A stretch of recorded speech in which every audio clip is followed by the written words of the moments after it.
अस्पताल की आत्मा, मौत का कमरा। नंबर 9। पिंटू कहानियाँ यूट्यूब चैनल में आपका दिल से स्वागत है। आज मैं लेके आया हूँ एक शानदार कहानी जो आपके दिल को छू लेगी। रहस्यमय अस्पताल और बंद कमरा। शहर के पुराने हिस्से में एक पुराना सरकारी अस्पताल था जिसका नाम था सिटी जनरल हॉस्पिटल। उसकी दीवारें जर्जर हो चुकी थीं, खिड़कियों के शीशे टूटे थे और हर कोने में सन्नाटा पसरा रहता था। दिन में भले ही मरीजों की भीड़ रहती थी, पर जैसे ही रात होती अस्पताल के गलियारे वीरान हो जाते। इस अस्पताल के बारे में एक अफवाह सालों से लोगों के बीच फैली हुई थी। कमरा नंबर 9। कहा जाता था कि ये कमरा पिछले 12 सालों से बंद है और जो भी उस कमरे में गया वो जिंदा वापस नहीं लौटा। डॉक्टर स्नेहा की नियुक्ति। डॉक्टर स्नेहा एक युवा और होशियार डॉक्टर थीं जिनकी हाल ही में पोस्टिंग इसी अस्पताल में हुई थी। वह नास्तिक थीं और भूत प्रेत जैसी बातों पर विश्वास नहीं करती थीं। उनके लिए विज्ञान ही सबसे बड़ा सत्य था। पहले दिन जब वो अस्पताल पहुंची तो वहां का माहौल देखकर ही अजीब सा महसूस हुआ। छत पर लटकते पंखे, फर्श पर बिखरे खून के निशान और दीवारों पर पड़े पुराने दाग, सब कुछ किसी डरावने दृश्य की तरह लगता था। हॉस्पिटल के सीनियर डॉक्टर डॉक्टर माथुर ने उन्हें अस्पताल का दौरा करवाया। वे एक सख्त लेकिन अनुभवी डॉक्टर थे। इस गलियारे से मत जाना अगर रात के बाद ड्यूटी हो, उन्होंने चेतावनी दी। कमरा नंबर 9 उधर ही है। हमने उसे सालों से बंद करके रखा है। क्यों? वहां क्या हुआ था? स्नेहा ने जिज्ञासा से पूछा। डॉक्टर माथुर ने बस इतना कहा, कुछ रहस्य ऐसे होते हैं जिन्हें जानना खतरनाक होता है। पहली रात की ड्यूटी। स्नेहा की पहली नाइट ड्यूटी थी। नर्स मीनाक्षी, जो कई सालों से यहाँ काम कर रही थीं, उनके साथ थीं। जैसे ही घड़ी ने रात के 11 बजाए, अस्पताल में अजीब सी खामोशी छा गई। अचानक जनरेटर की आवाज़ धीमी हो गई और बत्ती एक बार झपकी। यह यहाँ आम बात है, मीनाक्षी ने कहा, लेकिन रात को कोई भी कमरा नंबर 9 के पास नहीं जाता। स्नेहा ने हंसते हुए कहा, मैं इन बातों में यकीन नहीं करती, ये सब अंधविश्वास है। तभी गलियारे से एक ठंडी हवा का झोंका आया और कमरा नंबर 9 की तरफ से एक खटाक की आवाज़ आई, जैसे किसी ने दरवाजे पर दस्तक दी हो। स्नेहा ने चौंक कर देखा, कमरा नंबर 9 का दरवाज़ा हल्का सा हिला। मीनाक्षी घबरा गईं, डॉक्टर साहिबा वापस चलिए, यह सही नहीं है। पर स्नेहा ने धीरे धीरे उस दरवाजे की तरफ कदम बढ़ाए। उनका मन कह रहा था कि ये सिर्फ एक पुरानी इमारत की वजह से हो रही हलचल है। उन्होंने दरवाजे के पास पहुंचकर कान लगाया। अंदर से किसी के कराहने की आवाज़ आ रही थी। दरवाजे के पीछे क्या है? क्या कोई मरीज अंदर बंद है? उन्होंने सोचा और दरवाज़ा खोलने की कोशिश की। दरवाज़ा जाम था, लेकिन धीरे धीरे वो खुलने लगा। दरवाजे के पीछे घुप अंधेरा था। उन्होंने अपनी टॉर्च ऑन की और अंदर देखा। कमरे की दीवारों पर खून के छींटे थे। एक टूटी हुई स्ट्रेचर एक कोने में पड़ी थी और एक पुराना ऑपरेशन टेबल कमरे के बीचों बीच। लेकिन सबसे डरावना था एक साया जो कमरे के पिछले हिस्से में खड़ा था। वो हिल भी नहीं रहा था। उसकी आंखें लाल थीं और उसने सफ़ेद अस्पताल का गाउन पहना हुआ था। स्नेहा का दिल जोर जोर से धड़कने लगा। वो वापस मुड़ने लगी, तभी दरवाज़ा अपने आप जोर से बंद हो गया। कमरे में कैद। स्नेहा ने दरवाज़ा खोलने की कोशिश की, पर वो अंदर से बंद हो चुका था। मोबाइल में सिग्नल नहीं था और उनकी टॉर्च की रोशनी भी मंद होने लगी थी। पीछे से वो साया धीरे धीरे उनकी ओर बढ़ रहा था। वो काँप रही थीं, उन्हें समझ नहीं आ रहा था कि ये सपना है या हकीकत। साया कुछ बोल नहीं रहा था, बस उसकी आंखें टकटकी लगाए देख रही थीं। तभी एक तेज चीख कमरे में गूंजी और स्नेहा बेहोश होकर गिर पड़ी। अगली सुबह अस्पताल का स्टाफ कमरा नंबर 9 के बाहर जमा था। मीनाक्षी ने सबको बताया कि डॉक्टर स्नेहा अंदर चली गई थीं और बाहर नहीं निकली। जब दरवाज़ा तोड़ा गया तो स्नेहा बेहोश पड़ी थीं। पर हैरानी की बात यह थी कि कमरे में कोई नहीं था। पर सबसे डरावनी बात यह थी कि ऑपरेशन टेबल पर खून से लिखा था, तुमने दरवाज़ा खोला, अब ये कभी बंद नहीं होगा। आत्मा की कहानी और अस्पताल का खून से सना अतीत। अस्पताल में अफरा तफरी मच गई थी। डॉक्टर स्नेहा को जब कमरा नंबर 9 से बाहर निकाला गया तो वो गहरे सदमे में थीं। उनकी आंखें खुली थीं, मगर उनमें डर और हैरानी का अजीब सा मिश्रण था। उनके होठ सूखे थे और वो बस एक ही वाक्य दोहराए जा रही थीं, वो अब बाहर आ चुका है, वो अब बाहर आ चुका है। साइकोलॉजिकल जांच और मना करने की कोशिश। डॉक्टर माथुर और बाकी सीनियर स्टाफ ने उन्हें तुरंत इमरजेंसी वार्ड में भर्ती करवाया। हॉस्पिटल के मनोचिकित्सक ने इसे अतीत के सदमे का असर बताया, लेकिन नर्स मीनाक्षी जानती थीं कि जो कुछ हुआ वो कोई भ्रम नहीं था। डॉक्टर साहिबा अब ठीक नहीं होंगी, मीनाक्षी ने धीरे से माथुर से कहा। कमरा नंबर 9 की आत्मा अब जाग चुकी है। डॉक्टर माथुर ने गहरी सांस ली। उन्हें वो घटना याद आई जो 12 साल पहले घटी थी, जिसने कमरा नंबर 9 को हमेशा के लिए बंद करवा दिया था। 12 साल पहले का सच। साल 2013 में इसी अस्पताल में एक प्रसिद्ध सर्जन काम करता था, डॉक्टर अर्जुन मल्होत्रा। वो न केवल शानदार डॉक्टर था, बल्कि उसकी खासियत थी असाधारण सर्जरी में हाथ आजमाना। उसे अपने काम पर बेहद गर्व था। लेकिन एक दिन उसकी आत्मा में कुछ टूट गया। एक लड़की नेहा, जिसे तंत्रिका संबंधी समस्या थी, को डॉक्टर अर्जुन ने ऑपरेशन के लिए भर्ती किया।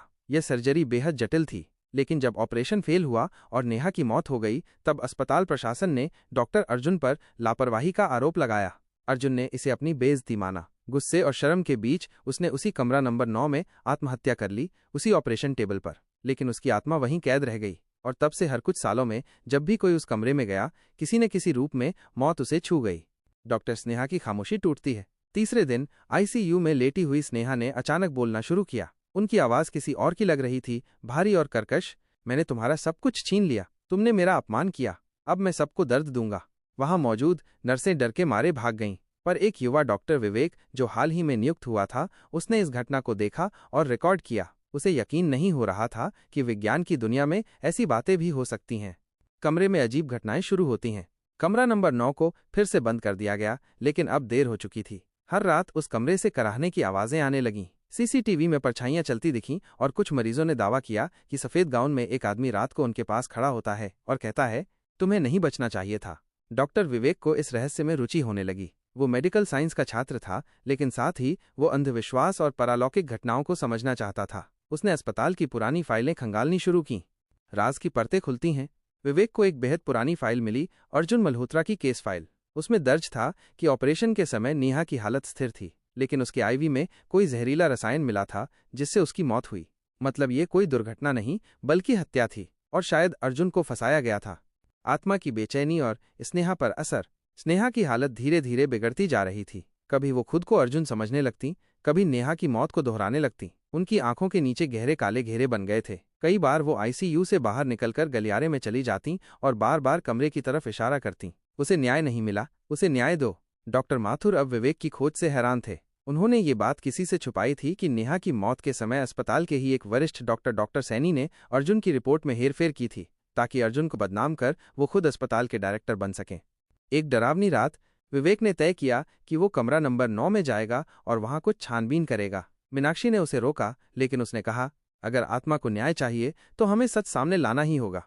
रात के 2 बजे टॉर्च और कैमरे के साथ वो कमरे में दाखिल हुआ। अंदर की दीवारों पर खून से कुछ नए वाक्य लिखे हुए थे। झूठ को मिटाओ, नेहा निर्दोष थी। डॉक्टर सैनी का सच उजागर करो। तभी कमरे में दरवाजा बंद हो गया। अचानक ऑपरेशन टेबल पर कोई आकृति बन गई। सफेद गाउन पहने एक आदमी, उसके हाथों में खून लगा हुआ था और वो विवेक की ओर देख रहा था। क्या तुम मेरा सच दुनिया को बताओगे? वो आत्मा बोली। विवेक कांप रहा था, लेकिन उसने साहस जुटाकर कहा, हाँ, मैं तुम्हारा सच सामने लाऊंगा। अंतिम टकराव, बदला या मुक्ति। डॉक्टर विवेक की आंखों में अब डर नहीं, बल्कि एक दृढ़ संकल्प था। कमरा नंबर 9 की आत्मा अब सीधे उनसे संवाद कर रही थी और उन्होंने ठान लिया था कि वो अर्जुन मल्होत्रा का सच दुनिया के सामने लाकर रहेंगे। लेकिन ये इतना आसान नहीं था। एक बार जब आत्मा जाग चुकी थी, तो उसकी उपस्थिति ने पूरे अस्पताल को अपनी चपेट में ले लिया था। हॉस्पिटल में डर का माहौल। हर दिन नई और अजीब घटनाएं घटने लगीं। आईसीयू में भर्ती मरीज चीखते हुए उठ जाते, कहते कि कोई उनका गला घोंट रहा था। ऑपरेशन थिएटर के उपकरण अपने आप चलने लगते। सीसीटीवी कैमरों में आधी रात को सफेद गाउन पहने एक आकृति देखी जाती, जो कमरा नंबर 9 से बाहर निकलती और गलियारे में घूमती थी। नर्स मीनाक्षी ने अस्पताल छोड़ने का फैसला कर लिया था, लेकिन जाने से पहले उसने विवेक से कहा, तुम जो करने जा रहे हो वो आसान नहीं है। अगर तुमने आत्मा से वादा किया है तो उसे निभाना भी पड़ेगा, वरना वो तुम्हें छोड़ने वाली नहीं। डॉक्टर स्नेहा की अंतिम चेतावनी। स्नेहा अब होश में थी, लेकिन वो पहले जैसी नहीं रही थी। उसकी आवाज में एक अजीब सा ठंडापन आ गया था। एक रात जब विवेक उसके पास गया तो उसने कहा, तुमने वादा किया है, अगर तुम पीछे हटे तो उसकी आत्मा तुम्हारे भीतर उतर जाएगी। उसने मुझ में प्रवेश किया था, लेकिन मैंने उसे रोक दिया। अब बारी तुम्हारी है। विवेक को महसूस हुआ कि अब सिर्फ एक ही रास्ता है, अर्जुन की आत्मा को न्याय दिलाना और उसका नाम निर्दोष सिद्ध करना। सत्य का उद्घाटन। विवेक ने अस्पताल की बोर्ड मीटिंग बुलाई। उसने अर्जुन की पुरानी केस फाइलें, नेहा की ऑटोप्सी रिपोर्ट और सीसीटीवी फुटेज माइनस सब कुछ इकट्ठा किया। अंत में उसने सबूतों के आधार पर यह खुलासा किया कि डॉक्टर सैनी ने जानबूझकर नेहा की आईवी में जहर मिलाया था, ताकि ऑपरेशन विफल हो और अर्जुन को बदनाम किया जा सके। इसका एकमात्र उद्देश्य अस्पताल में सत्ता हासिल करना था। जब ये सब सामने आया तो डॉक्टर सैनी हक्के बक्के रह गए, लेकिन तभी मीटिंग हॉल की बत्तियां झपकने लगीं और कमरे में अचानक ठंडक फैल गई। आत्मा की उपस्थिति और न्याय। हर कोई भागने लगा, लेकिन विवेक वहीं रुका रहा। एक सफेद रोशनी कमरे में फैली और अर्जुन की आत्मा वहां प्रकट हुई, शांत लेकिन तीव्र निगाहों के साथ। उसने धीरे धीरे डॉक्टर सैनी की ओर देखा। सैनी कांपने लगे और अचानक जमीन पर गिरकर जोर से चीखने लगे। उनकी आंखें सफेद हो गईं और मुंह से झाग निकलने लगा। कुछ मिनटों के बाद जैसे ही आत्मा ने संतोष की सांस ली, उसकी आकृति रोशनी में विलीन हो गई। पूरे अस्पताल में अचानक एक गहरा सन्नाटा छा गया। कमरा नंबर 9 की मुक्ति। अगले दिन जब स्टाफ कमरा नंबर 9 में गया तो वहां की दीवारें साफ थीं, ऑपरेशन टेबल अब चमक रही थी और वहां कोई खून के निशान नहीं थे। वो कमरा अब एक आम कमरे जैसा ही लगने लगा था। डॉक्टर विवेक ने अस्पताल प्रशासन से अर्जुन मल्होत्रा को मरणोपरांत सम्मान देने की अपील की और नेहा के परिवार को न्याय दिलाने की पहल की। डॉक्टर स्नेहा की विदाई। कुछ दिनों बाद स्नेहा को अस्पताल से छुट्टी मिली। विदा लेते समय उसने विवेक से कहा, तुमने एक आत्मा को मुक्ति दी है। शायद विज्ञान से परे भी कुछ होता है, कुछ अधूरी कहानियां जिन्हें पूरा करना जरूरी होता है। विवेक ने मुस्कुराकर कहा, शायद। अब मैं सिर्फ डॉक्टर नहीं, एक कहानीकार भी हूं जिसने एक आत्मा की अधूरी कहानी पूरी की। समाप्त। अस्पताल की आत्मा अब शांत है, लेकिन क्या हर आत्मा को शांति मिलती है? शायद नहीं। अस्पताल की आत्मा मौत का कमरा नंबर 9 पूरा हो गया है। इस अंतिम भाग में डॉक्टर विवेक ने अर्जुन मल्होत्रा को न्याय दिलाकर आत्मा को शांति दी, अस्पताल के खौफनाक इतिहास को उजागर किया और कमरा नंबर 9 को उसकी मुक्ति मिली। दोस्तों, ये कहानी सुनने के लिए बहुत बहुत धन्यवाद। दोस्तों, ये कहानी कैसी लगी? अगर ये कहानी अच्छी लगी तो वीडियो के लिए चैनल को सब्सक्राइब और वीडियो को लाइक करना न भूलें। फिर मिलेंगे अगली वीडियो में। धन्यवाद दोस्तों।